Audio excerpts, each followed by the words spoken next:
महिलांना आरक्षण हे मिळालंच पाहिजे. विधेयक नाकारल्याबद्दल तीव्र दुःख झाल्याची मंत्री पंकजा मुंडे यांची प्रतिक्रिया. राज्यातील महिलांना सर्व क्षेत्रात आरक्षण मिळालं पाहिजे ही आमची मोठी मागणी असून महिलांच्या भविष्यातील नेतृत्वासाठी हे अत्यंत महत्त्वाचं असल्याचं मत मंत्री पंकजा मुंडे यांनी व्यक्त केले. महिलांच्या आरक्षणासंदर्भातील विधेयक नाकारण्यात आल्याबद्दल त्यांनी तीव्र दुःख व्यक्त करत या निर्णयाचा निषेध करण्यात येईल असं स्पष्ट केले. यावेळी बोलताना पंकजा मुंडे यांनी माझी पहिली ओळख ही स्त्री आहे. महिलांना आरक्षण मागण्याची वेळ येणं ही दुर्दैवाची बाब आहे. मधल्या काळात महिलांना मागे ठेवण्याचं काम झालं. जे विधेयक नाकारलं गेलं ते महिलांच्या भविष्यातील नेतृत्वाची हत्या असल्याचं मुंडे यांनी सांगितलं.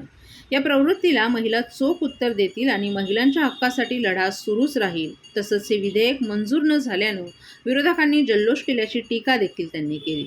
दरम्यान खासदार सुप्रिया सुळे आणि नेते संजय राऊत यांच्या वक्तव्याबाबत त्यांना विचारलं असता पंकजा मुंडे यांनी थेट प्रतिक्रिया देण्याचं टाळलं. कोण काय बोललं यावर आपण बोलणार नाही. मुख्यमंत्र्यांचा स्तर कोणी काढू नये. ते तिसऱ्यांदा मुख्यमंत्री झाले आहेत. त्यामुळे त्यांचा रोल ठरवण्याचा अधिकार जनतेचा असल्याचंही त्यांनी नमूद केलं. तसंच हे विधेयक पास न होण्यामागे काही घटक जबाबदार असल्याचं सांगत विरोधकांनी केवळ स्वार्थासाठी हे विधेयक नाकारलं असल्याचा आरोपही त्यांनी केलाय.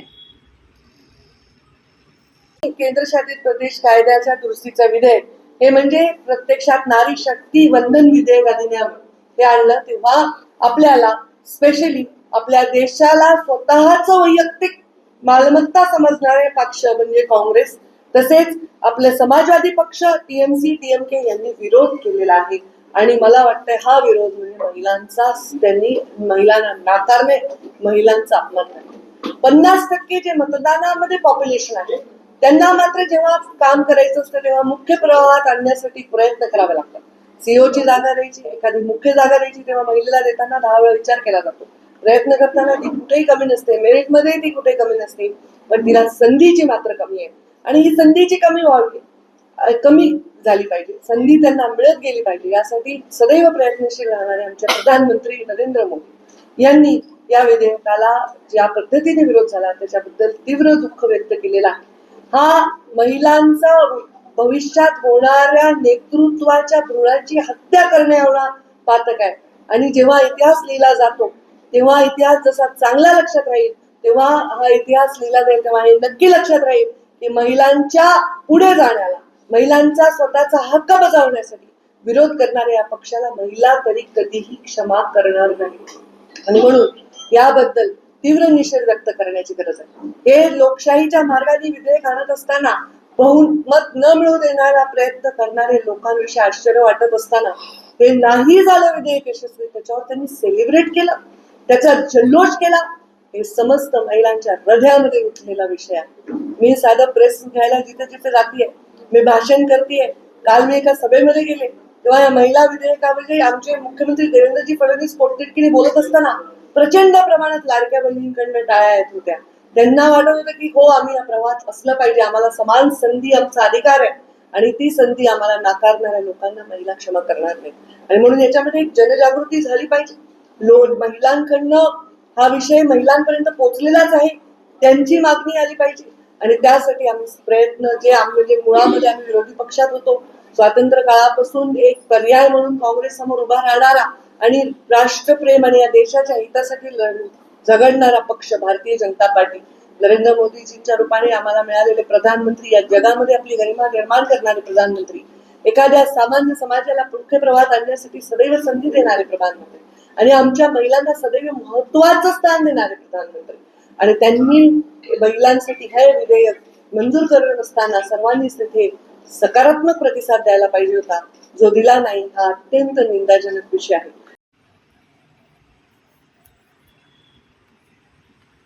जात प्रमाणपत्र वादावर सहर शेख यांचा पलटवार. दोन्ही राष्ट्रवादीकडून राजकीय कट रचल्याचा आरोप.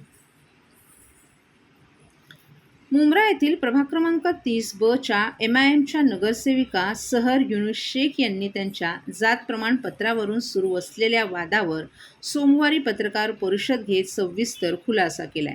आपल्या विरोधातील सर्व आरोप निराधार असून राजकीय कारकीर्द संपण्यासाठी हा कट रचला जात असल्याचा गंभीर आरोप तिने केला आहे.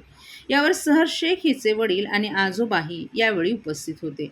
ठाणे महापालिका निवडणुकीदरम्यान सादर केलेल्या जात प्रमाणपत्रावर तक्रारदार सिद्दीकी फराज शबाब अहमद यांनी आक्षेप घेत बनावट कागदपत्रांच्या आधारे प्रमाणपत्र मिळवल्याचे आरोप सहर युनिस शेख हिच्या विरोधात केला होता. याबाबत तहसीलदार कार्यालयाकडून 25 मार्च रोजी नोंदवलेल्या आक्षेपांमध्ये प्रमाणपत्रावरील काही तांत्रिक त्रुटींचा उल्लेख करण्यात आला होता. या सर्व आक्षेपांना फेटाळून लावत सहर शेख आणि तिचे वडील युनिस शेख यांनी पत्रकार परिषदेत संबंधित कागदपत्र सादर केली. हे प्रमाणपत्र 15 वर्षांपूर्वी ठाणे तहसीलदार कार्यालयातून मिळाले असून ते वैध असल्याचाही त्यांनी दावा केलाय. सध्याचे तहसीलदार उमेश पाटील यांना कागदपत्रे दाखवली असता त्यांनी ती पाहण्यास नकार दिल्याचा आरोपही युनिस शेख यांनी केलाय. तसंच 23 मार्च रोजी सुनावणीची तारीख देण्यात आली होती. मात्र तहसीलदार स्वतः गैरहजर राहिल्यानं नायब तहसीलदारांनी सुनावणी घेतल्याचंही त्यांनी सांगितलं. माहिती अधिकारातून 2009 सालचं रेकॉर्ड मागवले असता संबंधित कार्यालयाकडे ते उपलब्ध नसल्याचं उत्तर मिळाल्याचा दावाही त्यांनी केलाय. सहर शेख यांनी पुढे आरोप केलाय की निवडून आल्यानंतर प्रभागात आम्ही काम करू नये यासाठी राष्ट्रवादीच्या दोन्ही गटाकडून दबाव आणला जात आहे. आपल्यावरील सर्व तक्रारी खोट्या असून कोणत्याही पडताळणी समिती किंवा कोकण आयुक्तांकडून अधिकृत पत्र आलं नाही. या संदर्भात संबंधित तहसीलदारांविरोधात जिल्हा प्रशासन आणि कोकण विभागीय आयुक्तांकडे तक्रार दाखल केल्याचंही तिने स्पष्ट केले. पत्रकार परिषद दे रहे हो, क्या कुछ जो है आपने डॉक्यूमेंटेशन दिया था उसको लेकर क्या कुछ कहना चाहिए? हमारे डॉक्यूमेंट्स को फर्जी करार दिया गया था, हमको फरार बोल दिया गया कि हम भाग गए हैं और हम डर गए हैं, हमारे डॉक्यूमेंट्स अभी जाली है और उन डॉक्यूमेंट्स के आधार पर हमने इलेक्शन कमीशन ऑफ इंडिया की दिशा भूल की है और हमने बड़े बड़े अधिकारियों को बेवकूफ बनाया, उनके आंखों में धूल झोंक कर हमने इलेक्शन जीता है और लड़ा है। तो ऐसे सब आरोपों को बेबुनियाद साबित करने के लिए आज कॉन्फ्रेंस ली गई थी और हमने हमारे सभी लीगल प्रोसीडिंग्स जो हम कोर्ट के जरिए जो हमारी लड़ाई लड़ रहे हैं इन इल्जामों को गलत साबित करने में, जो कि गलत है। तो मुझे पूरी उम्मीद है हमारे लॉ सिस्टम पर और हमको न्याय मिलेगा इंशाल्लाह, ये उम्मीद है मेरी, और सच हमेशा जीतता है। तहसीलदार को आप क्या कहना चाहेंगे?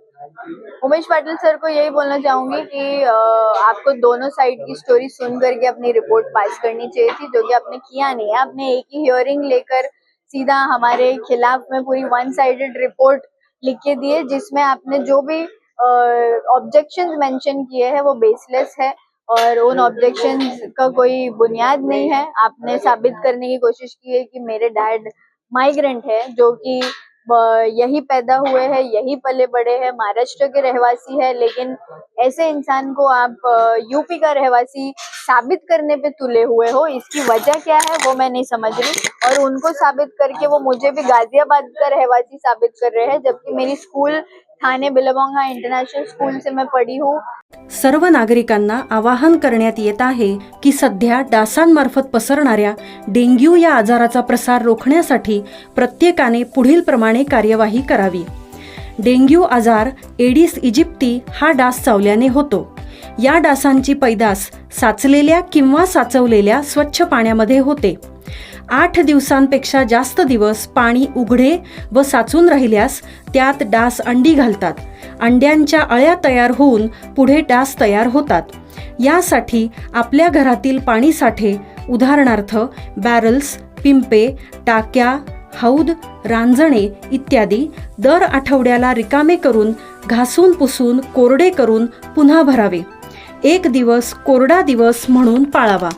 पाणी साठ्यांना घट्ट झाकणे बसवावीत किंवा जुनी साडी, चादर, धोतर यांनी बांधून झाकून ठेवावीत, म्हणजे डास त्यात जाऊन अंडी घालणार नाहीत.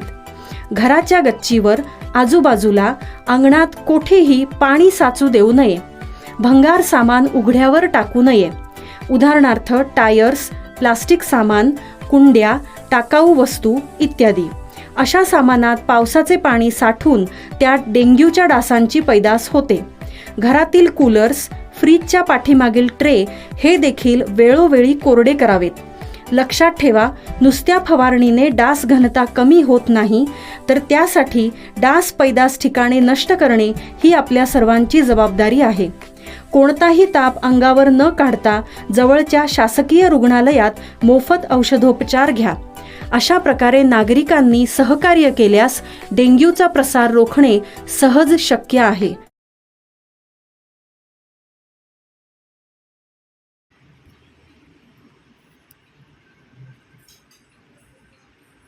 कल्याण ते CST दरम्यान लोकल अर्धा तास उशिरा. दिवा स्थानकात प्रवाशांची प्रचंड गर्दी.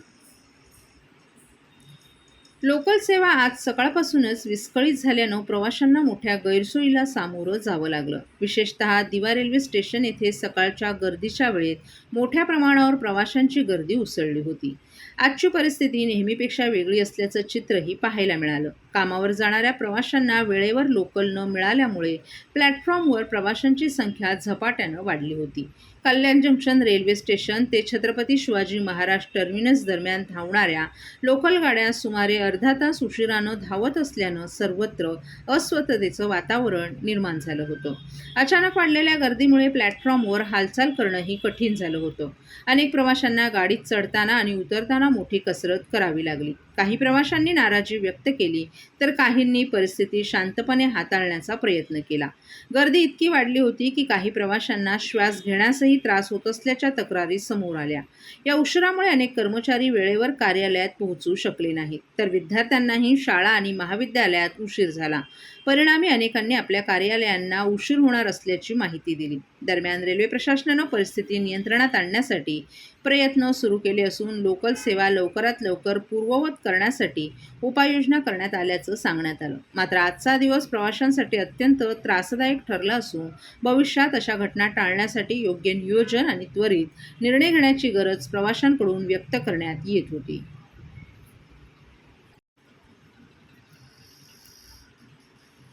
राज्यातील सरकारी, निमसरकारी कर्मचारी तसंच शिक्षक-शिक्षकेतर कर्मचाऱ्यांच्या बेमुदत संपामुळे जिल्ह्यातील शासकीय कार्यालयातील कामकाज ठप्प. राज्यातील सरकारी, निमसरकारी कर्मचारी तसंच शिक्षक-शिक्षकेतर कर्मचाऱ्यांनी आजपासून बेमुदत संप सुरू केल्यानं ठाणे जिल्ह्यातील प्रशासनावर मोठा परिणाम झालाय. ठाणे जिल्हाधिकारी कार्यालय, जिल्हा परिषदेसह विविध शासकीय कार्यालयांमधील कामकाज अक्षरशः ठप्प झालं असून नागरिकांना मोठ्या गैरसोयीला सामोरं जावं लागत आहे. विविध कामांसाठी वारंवार कार्यालयांच्या फेऱ्या मारणाऱ्या नागरिकांचं काम आणखीन काही दिवस रखडणार असल्यानं त्यांच्यात तीव्र संताप व्यक्त होतोय. प्रमाणपत्र, महसूल कामं, शासकीय योजना तसंच इतर दैनंदिन सेवा पूर्णपणे विस्कळीत झाल्या आहेत. राज्य सरकारी कर्मचारी मध्यवर्ती संघटना महाराष्ट्र ठाणे जिल्ह्याच्या प्रसिद्ध पत्रकानुसार राज्यातील सुमारे 17 लाख कर्मचारी गेल्या 15 महिन्यांपासून शासनाच्या भूमिकेवर नाराज आहेत. 7 वेळा आंदोलनं करूनही प्रलंबित मागण्यांवर ठोस निर्णय न झाल्यानं अखेर 21 एप्रिलपासून बेमुदत संपाचा निर्णय घेण्यात आलाय. समन्वय समितीचे निमंत्रक भास्कर गव्हाणे यांनी मागण्या मंजूर होईपर्यंत संप मागे घेतला जाणार नसल्याचं स्पष्ट केलंय. कर्मचारी संघटनांनी सुधारित निवृत्ती वेतन योजना, 10, 20, 30 लाभ, निवृत्तीचं वय 60 वर्ष करणं, रिक्त पदं भरणं, कंत्राटी कर्मचाऱ्यांचे नियमितीकरण करणं आणि कॅशलेस आरोग्य विमा योजना लागू करण्यासह एकूण 18 मागण्या मांडल्यात. दरम्यान संपामुळे शासकीय सेवा, शाळा, महाविद्यालये आणि सार्वजनिक यंत्रणा प्रभावित झाल्यानं प्रशासनासमोर मोठं आव्हान उभं ठाकलं असून शासनानं तातडीनं तोडगा काढण्याची मागणी होत आहे. आजपासून तुम्ही बेमुदत संप केला, गेल्या 2023 आपण 7 दिवसाचं आंदोलन केलं. त्या आंदोलनाच्या वेळेला आपल्याला त्यावेळचे मुख्यमंत्री एकनाथजी शिंदे साहेब यांनी जुनी पेन्शन योजना लागू केली, परंतु तो GR काढत असताना शासनाने त्याच्यामध्ये एक मेक मारून ठेवलेली होती की अंमलबजावणी GR नंतर काढण्यात येईल. योजना लागू केली, परंतु त्याच्या अंमलबजावणीचा GR अद्यापपर्यंत त्यांनी काढला नाही. आम्ही आत्तापर्यंत जवळजवळ 7 वेळा आंदोलनं केली, शासनाचा लक्षवेध केला, परंतु शासनाने त्याकडे दुर्लक्ष केलेलं आहे. त्याच्यामुळं नाईलाजास्तव आम्हाला आज संपूर्ण महाराष्ट्रभर या आंदोलन चालू केलेले आहेत. आजपासून बेमुदत संप चालू झालेला आहे. जोपर्यंत शासन निर्णय पारित करत नाही अंमलबजावणीचा, तोपर्यंत हा संप मागे घेतला जाणार नाही. किती कर्मचारी यामध्ये सहभागी झाले? यामध्ये 17 लाख कर्मचारी पूर्ण महाराष्ट्रातले सहभागी झालेले आहेत आणि हा संप रेटला जाईल.